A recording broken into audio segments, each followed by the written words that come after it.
말씀 봅니다. 하나님의 말씀은 마태복음 14장 22절부터 36절입니다.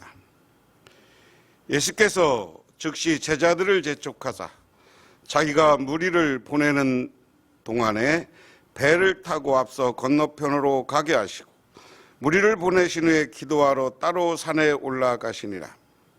저물매 거기 혼자 계시더니 배가 이미 육지에서 술이나 떠나서 바람이 거스름으로 물결로 말미암아 고난을 당하더라. 밤 사경에 예수께서 바다 위로 걸어서 제자들에게 오시니 제자들이 그가 바다 위로 걸어오심을 보고 놀라 유령이라며 무서워하여 소리 지르거든 예수께서 즉시 이르시되 안심하라 나니 두려워하지 말라.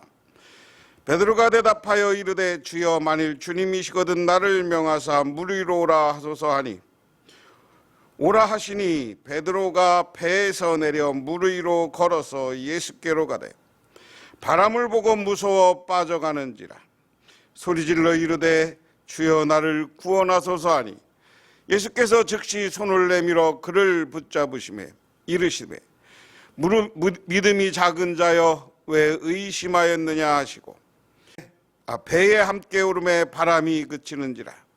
배에 있는 사람들이 예수께 절하며 이르되 진실로 하나님의 아들이로소이다 하더라. 그들이 건너가 게네사렛 땅에 이르니 그곳 사람들이 예수인 줄 알고 그 근방에 두루 통지하여 모든 병든 자를 예수께 데리고 와서 다만 예수의 옷자락이라도 손을 대게 하시기를 간구하니 손을 대는 자는 다 나음을 얻으니라. 아멘. 오늘 이 말씀을 가지고 물 위를 걷는 예수님과 베드로라는 제목으로 생각을 해보도록 하겠습니다.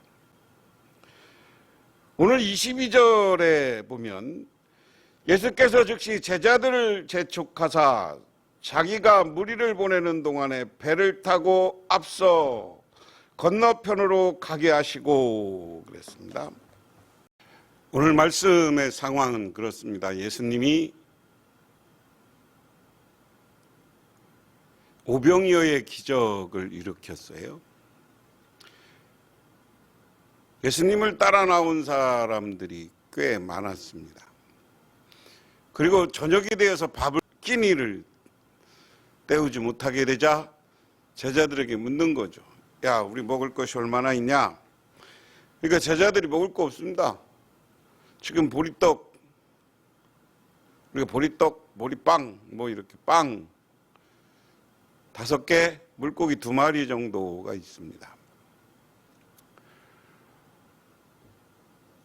그 어린아이가 갖고 왔다는 거죠. 그럼 그거 가져와라. 그러니까 아니 이 많은 사람을 이걸로 어떻게 먹이시려고 합니까? 그랬더니 축사하고 나누어지니 남자만 5,000명이 먹고 남았더라 그랬습니다. 이건 누구도 경험하지 못한 사건입니다. 이 사건은 정말 하나님의 사람이 하는 일이라는 거죠. 다른 사람이 경험할 수 없는 일이었다.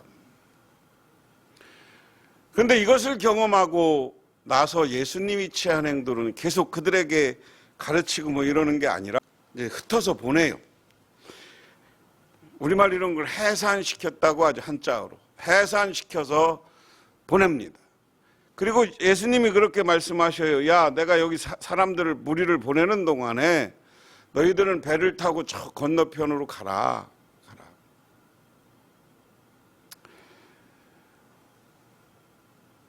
그래서 다른 기록 요한복음에는 자기를 억지로 붙들어 임금으로 삼으려는 줄 아시고 라는 표현이 있다는 거죠. 예수님의 이런 기적을 보고 거기 있는 사람들이 예수님을 왕으로 추대할 경우 예수님은 이 땅에 세상의 왕으로 오신 분이 아니기 때문에 그 일을 하기가 어려워서 오늘 다 그 사람들을 해산시킵니다.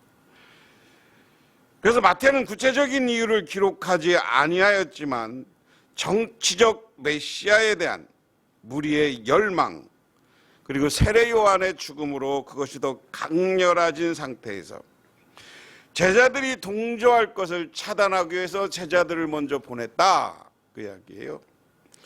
그리고 예수님은 오늘 22절에 보니까 따로 떨어져서 기도하러 갔다, 무리를 보내시고 23절에 무리를 보내신 후에 기도하러 따로 산에 올라가시니라. 저물매 거기 혼자 계시더니 그랬습니다. 무리를 보내신 후에 예수님은 산에 기도하러 올라가셨습니다. 그 시간은 해가 저문 때였습니다. 그러면서 적어도 이 해가 넘어가고 그 오병이어의 기적이 일어날 때 해가 저물매라는 표현이 15절에 있어요. 저물고 거기 5,000명이 먹으려면, 그거 나눠주려면 5,000병 나누어주는 것만 해도 꽤 걸렸을 거예요. 그래서 해가 넘어가고 이게 저녁이 돼서 완벽하게 밤이 된 상황, 이렇게 우리가 보면 되겠습니다. 그래서 그렇게 된 다음에 예수님은 따로 저녁에 기도하러 가는 거예요. 우리가 예수님이 여러 가지 복음서에 보면 예수님은 때마다 기도하러 올라가셨습니다. 필요하면 기도하러 올라가셨습니다. 하나님의 아들이신 예수님도 기도하고 자기 영적인 것을 계속 무장해 나갔어요. 오늘을 살아가는 우리도 기도하는 사람이 돼야 됩니다. 은혜 받는 사람이 돼야 돼요. 그렇지 않으면 여러모로 여기저기서 유혹에 걸려 넘어가고 욕심 때문에 넘어가고 그렇게 되게 돼 있었습니다. 그래서 예수님이 넘어가고 나서 다음에 보니까 24절에 배가 이미 육지에서 수리를 떠나서 바람이 거슬림으로 물결로 말미암아 고난 당하더라. 예수님이 수리를 떠났다. 제자들이 예수님이 보내고 나서 제자들이 수리를 떠났다. 다른 요한복음에는 10열이 이렇게 계산되어 있습니다. 니로 계산하는 걸 우리 그냥 이거 해석하면서 우리 니수로 계산했다 이렇게 보면 돼요. 우리는 4kg가 10리입니다. 4kg 정도. 4kg 정도. 근데 요즘 가보면 갈릴리가 그렇게 크게 넓지, 갈릴리 호수가 그렇게 넓지 않은데 그렇게 갔을까? 4km. 그러니까 하여간 갈릴리 바다 한 복판에 갔다 이렇게 생각하면 됩니다. 갈릴리 호숫가의 바다의 한 복판으로 갔어요. 그리고 10여리 정도 배 타고 갔으면 한 3시간 지난가 하면 이 시간이 대략 많은 학자들은 깊은 사경 25절에 깊은 사경에 예수께서 바다 한 거 보면 깊은 사경 그랬으면 우리가 사경이면 3시에서 6시를 가리킨다 이렇게 이야기합니다. 아주 칠흑 같은 어둠이 있는 시점, 캄캄한 어둠. 이 어둠이 왔을 때 제자들이 배를 타고 가는데 이 어둠 속에서 갑자기 바람이 불어요. 배가 흔들려요. 배가 흔들려요. 여러분, 갈릴리에서 움직이는 배들이 이렇게 우리 요즘 유람선 이런 정도 크기도 안 되는 겁니다. 조그만 작은 어선이에요. 쪽배보다 조금 더 큰 어선이고 사람들이 노를 져서 가는 어선입니다. 그러니까 얼마나 물이 조금만 일렁거려도 두려운 겁니다. 두려운 거죠. 배죠.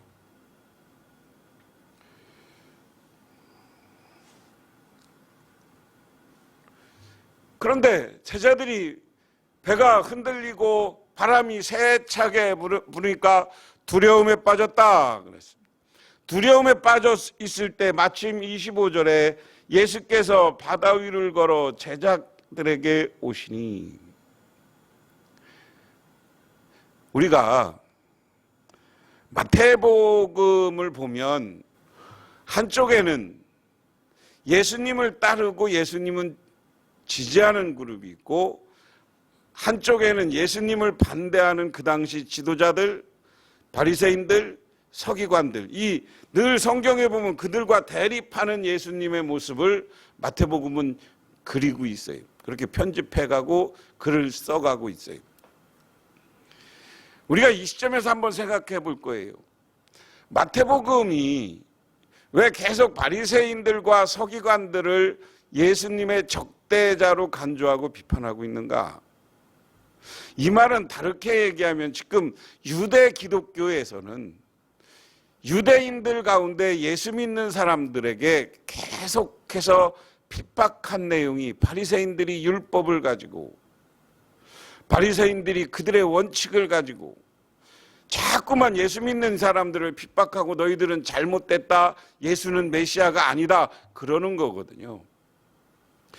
그래서 예수님이 직접 이런 행동도 있지만 그래서 예수님이 하신 행동을 마태복음은 쭉 이야기하면서 그럼에도 불구하고 예수님은 하나님의 아들이다. 곳곳에 한 사건이 끝날 때마다 예수님을 추종하는 사람들은 예수님은 하나님의 아들이다. 이 말을 강조하고 있어요. 물론 형식은 예수님이 야 가서 어디 가서 얘기하지 마, 내가 메시아인 거 얘기하지 마 이렇게 예수님은 했다고 하지만 그럼에도 불구하고 마태복음은 자꾸만 예수님이 하나님의 아들인 것을 드러내고 있죠. 오병이어의 기적을 일으켰던 주인공, 그리고 이분은 오늘 물 위를 걸어서 오는 거예요. 이거는 기적입니다. 제가 여러분에게 예수님의 사역에 대해서 여러 가지 이야기는 세 가지라고 그랬어요. 하나님의 말씀을 가르치고 천국 복음을 가르치고 두 번째는 뭐라고 그랬어요? 천국 복음과 더불어 병든 자, 정신적, 육체적, 영적으로 병든 자를 치유하시고 세 번째는 기적이에요. 치유하시는 건 병자를 고치시는 거고 말씀을 선포하는 건 우리가 산상수훈같이 말씀을 가르치는 이야기고 그리고 기적은 오늘 오병이어도 우리가 기적이라고 합니다. 그리고 오늘 물 위로 걸어가는 것도 기적이라고 그래요. 기적이라는 것은 도저히 오늘날 우리가 갖고 있는 과학적인 방법으로도 이해하지 않는 초월적인 행동, 우리의 생각과 생각을 초월한 행동, 그리고 초월한 결과물이 나온 걸 우리는 기적이다. 그래서 예수님의 이 세 모습을 보면서 우리는 예수님은 메시아다, 그리스도다라는 것을 믿어야 되는 거예요. 그래서 오늘 마태복음은 오병이어의 기적과 동시에 같이 바로 이어서 예수님이 물 위를 걸으신 기적을 우리들에게 보여주고 있습니다. 그래서 밤이 어두웠는데 예수님이 물 위를 걸어요. 이것은 기적이에요. 하나님의 사람만 할 수 있는 거예요. 하나님의 아들이기 때문에 가능한 거예요. 그 다음에 베드로가 등장해요. 베드로는 늘 성격이 급하고 자기가 무엇인 예수님이 하는 거 보면 자기도 하고 싶어 했던 사람이에요. 그래서 예수님이 걸어오는 거예요. 예수님이 보니까 첫 번째는 제자들의 반응은 어땠어요? 물 위로 걸어오는 하얀 옷을 입고 오는 예수님을 보면서 아, 유령인가 보다 맨 처음에 그랬어요. 그러니까 예수님이 뭐라 그랬냐? 나니 걱정하지 마라. 나니라는 말은 에고 에이미라는 말입니다. 에고 에이미라는 말은 야, 나 유령이 아니야. 나야. 나 예수야 하는 강조점이 여기 있습니다. 여러분, 하나님의 이름을 물었을 때 모세가요 꽃떨기 속에서 이디야 광야에서 하나님을 만나요. 호렙산에서 하나님을 만나요. 그리고 하나님을 만나고서 하나님 앞에 당신은 누구입니까? 라고 그랬을 때 스스로 있는 자다 이렇게 했어요. 하나님이 우리에게 나타날 때 나는 스스로 있는 자, 나는 나다 이런 표현을 하는 거예요. 예수님도 오늘 나는 나다, 나는 메시아다, 나는 기적을 일으키는 사람이다, 나는 하나님의 아들이다. 여러분, 우리가 이거 분명히 하시기 바랍니다.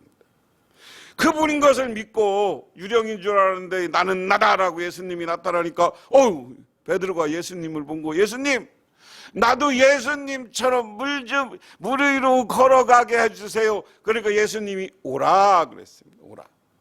그러니까 와서 예수님을 바라보고 가는데 그 물 위를 베드로도 걷게 돼요.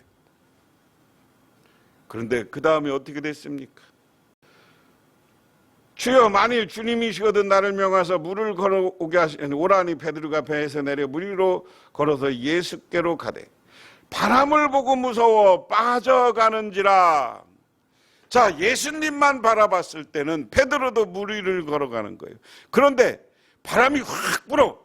아이고 깜짝이야 그러면서 근심하고 걱정하고 예수님을 바라보지 않고 자기 세상적인 것, 주변 환경을 바라보면 베드로가 빠져 들어가는 거예요.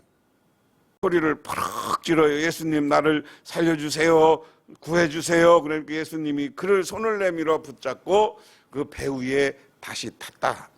자, 오늘 말씀을 통해서 우리가 생각해 볼 게 있습니다. 물 위를 걸으시는 예수님, 그분은 누굽니까? 메시아입니다. 그리스도입니다. 구원자이고 하나님의 아들인 것을 이 시간 믿으시기 바랍니다. 그 믿음 앞에 오늘 그럼 예수님은 이 땅에 오셔서 뭐를 하셨어요? 오늘 본문 속에서는 기적을 만들어내고 물 위를 걷는 분이었습니다. 우리가 예수님을 바라볼 때 물 위를 걸어요. 그리고 예수님을 바라본 베드로도 예수님을 바라보고 갔을 때 물 위를 걷는 거예요. 우리가 여기에서 많은 주석학자나 많은 목사님들이 설교하면서 믿음이라고 그래요. 우리는 누굴 믿냐? 예수님을 그리스도로 믿고 그 예수님을 손으로 붙잡고 예수님을 향한 삶, 예수님을 따라가는 삶을 살아가면 우리는 함께 예수님과 함께 기적을 만들어내는 거예요. 기적을 만들어내는 거예요. 오늘날 우리 한국 교회가 자꾸만 쇠퇴해가고 교회 안은 노인들만 많아지고 젊은이들이 사라져 간다고 그래요. 그런 환경 속에서 우리가 좌절하고 자포자기하면 아무것도 못해요. 하지만 예수님만 바라보시고 예수님이 우리와 함께하면 나는 기적을 만들어내고 이 기적을 가지고 예수를 전하고 복음을 전할 때 다시금 부흥의 역사가 일어난다는 사실을 믿으시기 바랍니다. 두 번째는 오늘 베드로의 모습을 보면서 환경에 빠지지 말라는 거예요. 주변을 바라보고 근심에 빠지면, 두려움에 빠지면 우리도 물에 빠져버리는 거예요. 다른 말로 하면 실패하는 거예요. 여러분, 베드로가 예수님을 바라볼 때는 물 위를 걸었는데 바람이 부니까 그 바람 때문에 큰일이구나, 큰일 났다 라고 생각하니까 어떻게 됩니까? 물 위로 빠졌어요. 환경을 바라보고 나는 안 된다는 생각, 부정적인 생각을 하면 실패합니다. 하나님만 바라보고 하나님을 향한 믿음을 바라보고 기적을 만들어내시고 예수님과 손잡고 가시기를 주님의 이름으로 축원. 세 번째로 물 위를 걸어오신 예수님은 뭐냐? 우리에게 평안을 주는 거예요. 유령인 줄 알고 두려워했고 오늘 환경을 보고 바람을 보고 물에 빠진 베드로를 손잡고 일어났어요. 그리고 유령으로 하는 사람들에게 내니 너희들은 평안하라 하신 것처럼 오늘 베드로를 붙잡고 배에 오르고 나니까 평안이 찾아왔습니다. 평안이 찾아와서 그리고 다시 그들의 목적지를 향해서 걸어갔습니다. 그 다음에 오늘 이 배는 어디로 갔느냐? 건너가서 게네사렛이라는 곳에 갔어요. 갈릴리라는 호수가 엄청 큰 것이 아니고요. 호수를 주변으로 그냥 여러 가지 마을이 있었던 거죠. 왜요? 호수 주변에 어부들도 있고요. 그 옆에 포도농사나 이런 농사 짓기가 좋은 환경입니다. 갈릴리 주변은.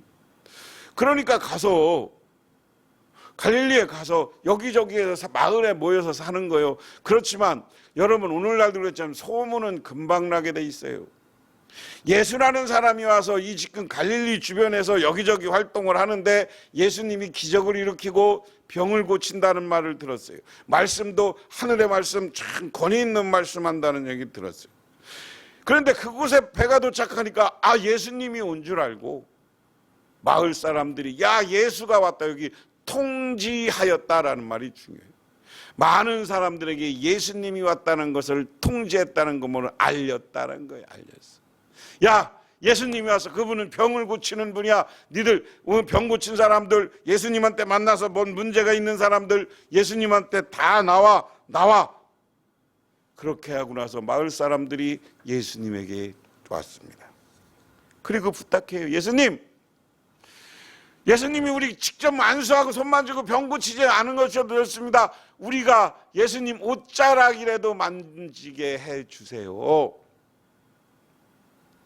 그리고 나서 예수님이 허락하니까 예수님이 옷자락 만진 사람들이 다 병이 나았더라.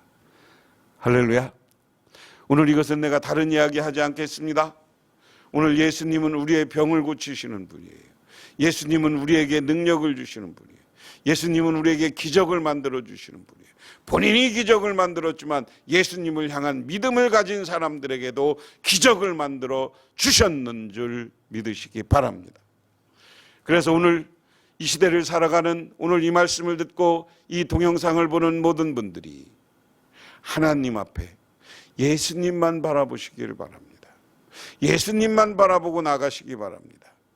그리고 여러분의 문제를 여러분이 해결하려고 하지 말고, 근심 걱정하지 말고 주님께 맡기세요. 주님께 맡기면 주님께서는 놀라운 기적으로, 놀라운 능력으로 우리의 문제를 해결합니다. 수없이 많은 사람들이 예수님의 옷자락만 만져도 병이 고쳐진 것처럼 여러분의 문제가 해결되실 줄 믿으시기 바랍니다. 그리고 이 문제가 해결되면 우리의 사명은 밖에 나가 예수를 전하는 거예요. 전도하는 거예요. 선교하는 거예요. 이 교회의 주요 기능을 잃어버리면 우리 교회는 더 움츠려들게 돼 있습니다. 본질로 돌아가라고 그랬어요. 교회는 본질로 돌아가야 되는데 가장 중요한 교회의 본질은 선교하라고 세워진 거예요. 복음을 전하라고 세워준 거예요. 함께 복음을 전하는 우리 모두가 돼서 예수님을 바라보고 믿음으로 실천해서 예수님의 기적이 여러분의 가정 가운데, 우리 복명교회 가운데, 그리고 여러분의 섬기시는 모든 교회와 기관, 직장 위에 기적이 나타나기를 주님의 이름으로 축원합니다. 기도하겠습니다. 하나님 고맙습니다. 오늘 주님만 바라보고 주님만 믿게 하옵소서. 오직 주님을 향한 믿음으로 하루하루를 살아가게 하옵소서. 그리고 주님만 바라보고 갈 때 베드로가 무리를 걸은 것처럼, 많은 사람들이 예수님의 옷자락을 만졌을 때 병이 고침받은 것처럼 우리의 문제가 해결되고 우리가 놀라운 능력과 기적으로 우리의 삶이 복되고 아름다운 삶이 되어지게 하옵소서. 예수님 이름 받들어 기도드리옵나이다. 아멘.